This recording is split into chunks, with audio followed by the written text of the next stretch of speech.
I'm a firm believer of starting a project with the end in mind. The end in my mind is like a dream, something I visualize on how I want to see things done. When I started working with the Diliman Interactive Learning Center, my dream was to involve our faculty members in integrating technology into their classrooms.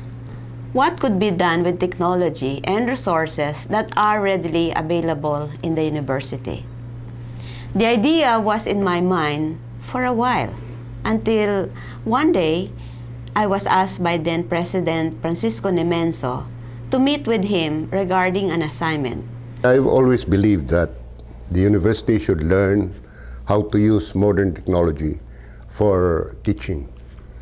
That's why we gave the highest priority to the acquisition of computer and communications technology during my administration in the UP modernization program. And this project is one of, well, probably the last project in that program. And the idea is simply this.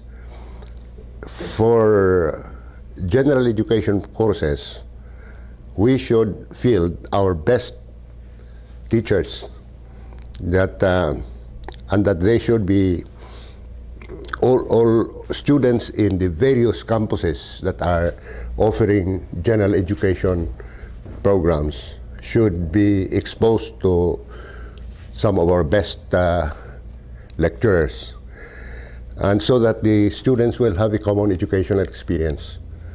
The meeting was an orientation of my assignment. That was where I met Professor Malaya Ronas, and the idea of an online lecture in Social Science 2 was born. Developing online lectures for Social Science 2 is DILC's support to our revitalized general education program, utilizing digital technology and capitalizing on the best minds in the field. Professor Ronas is a fast worker. When I asked him of the Social Science 2 syllabus, he produced. When I asked him names of outstanding professors in the university, he gave me names. As a moderator and member of the content group, I think video conferencing conquered the barrier of geographic distance and presented to the constituent universities the minimum core content of Social Science 2.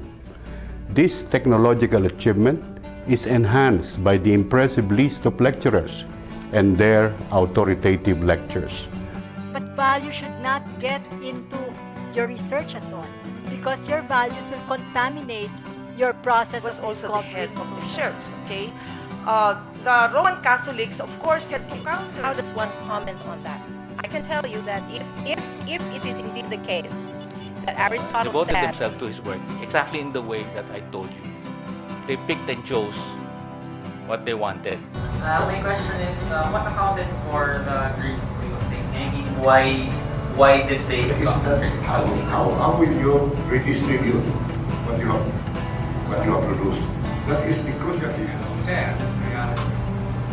As I said, show the third section of my section. From our student based in the United States, Mr. Michael Esha.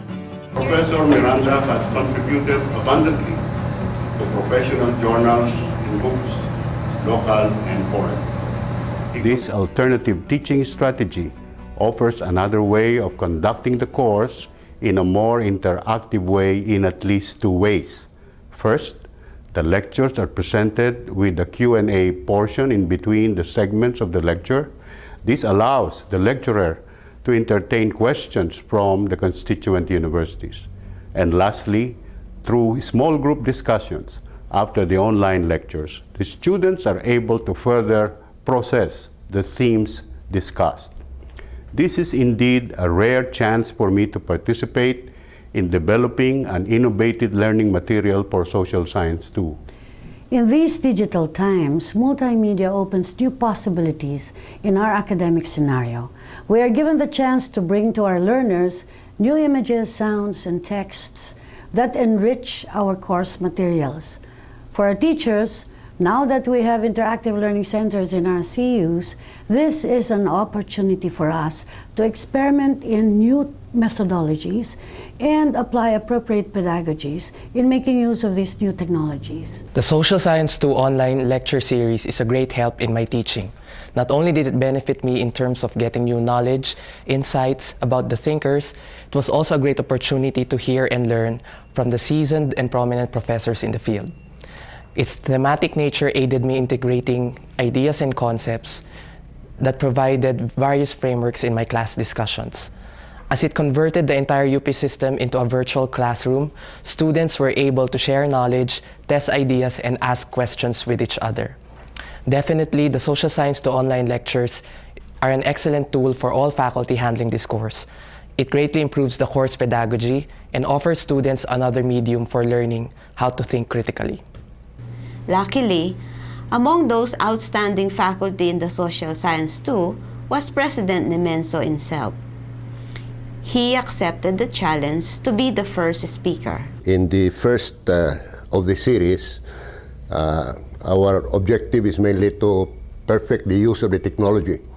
But I think we have to do more than this. I hope that the information learning centers will also build up a collection of photos and video clips. We in the production team were equally thrilled to see our regional units participating actively in the discussion. One student beautifully captured her online lecture experience said, "The different classroom lecture experience that I have encountered gave us a different kind of interaction, not just with our classmates, but with other UP campuses students." The online lectures were very beneficial to me as a student, as they were handled by prominent and recognized professors who carefully dissected the ideas of the philosophers and presented them in a clear and concise manner. In addition, the interactive discussions provided an excellent opportunity for students from various campuses to examine the ideas discussed in the lecture and to ask the speakers to elaborate on a concept that they did not fully understand or to ask questions that they feel are relevant to the discussion. From the live lectures, we were able to develop CDs made available to other students. And now, we enhance these same lectures into podcasts. Anyone with internet access may listen and learn from the materials. In addition, those with MP3-capable cell phones or music players may download the lectures and listen the way they listen to their music.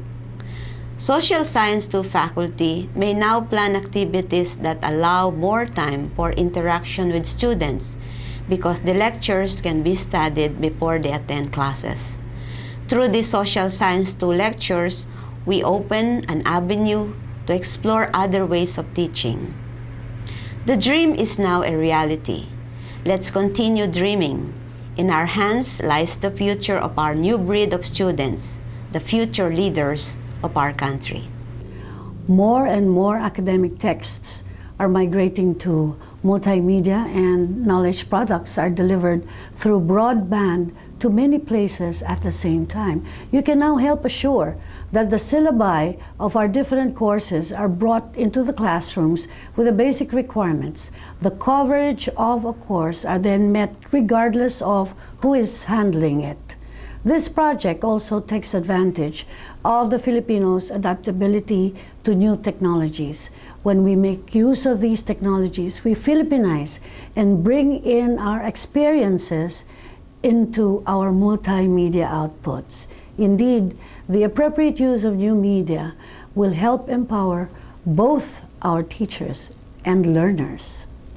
I close by thanking our university officials, led by former UP President Francisco Nemenso and former Chancellor Emerlinda Roman, for having the vision of developing cutting-edge technology for instructional purposes. We can share this with the other schools in the country, and this will be also our contribution to the upgrading of higher education in the Philippines.